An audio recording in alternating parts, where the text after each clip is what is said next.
So let's break that down a bit. We talked about the D chord in another video on this series, and also the G chord, also the A chord. So the new chord, the new open chord in this tune is the C chord.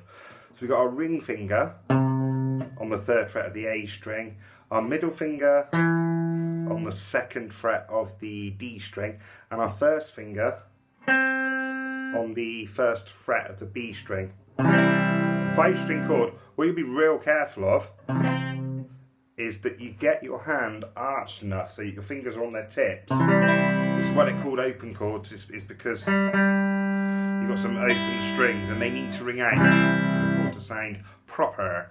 Alright? So, you know, do a little bit of switching, because it's quite quick this. Some switching from the D to the C to the G, back to the D. Make sure your left hand's au fait. Now, you've got some staccato marks, so that's the little dot above the chord. So instead of going 1, you go 1. Yeah, that's a nice short and sharp. Then you got down, so that's for the staccato crotchets. 1, da da, 1, da da, 1, da da, 1. In between those, you got rests.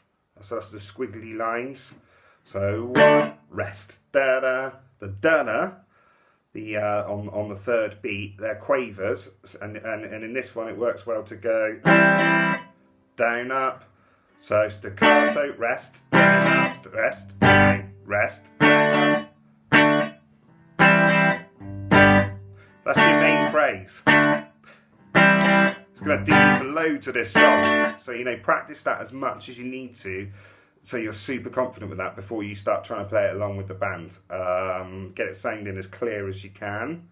And then try your best to keep up with where you are. You know, don't zone out and be, this is the same thing all the way through. Because at some point, you know, in the verse, that A can sneak up on you otherwise if you're not switched on.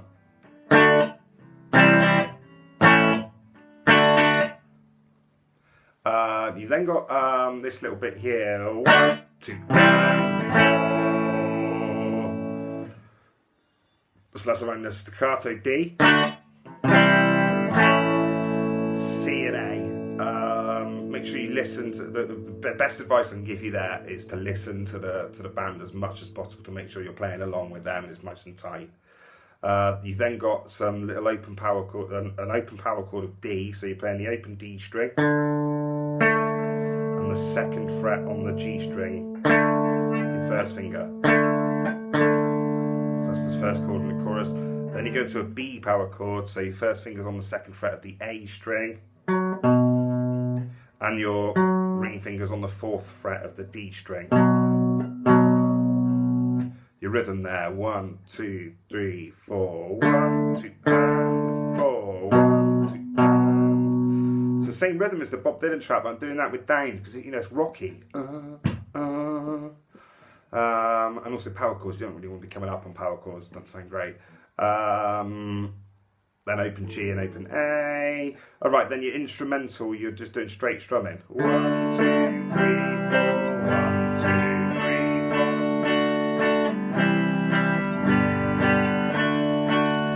So again, make sure your left hand's really up with the changes. Then it's letting your right hand be in charge. So you're not going, hang on a minute, let me change again, which you might do at first, but you got to let this one be in charge. 1, 2, switch, 3, 4, switch.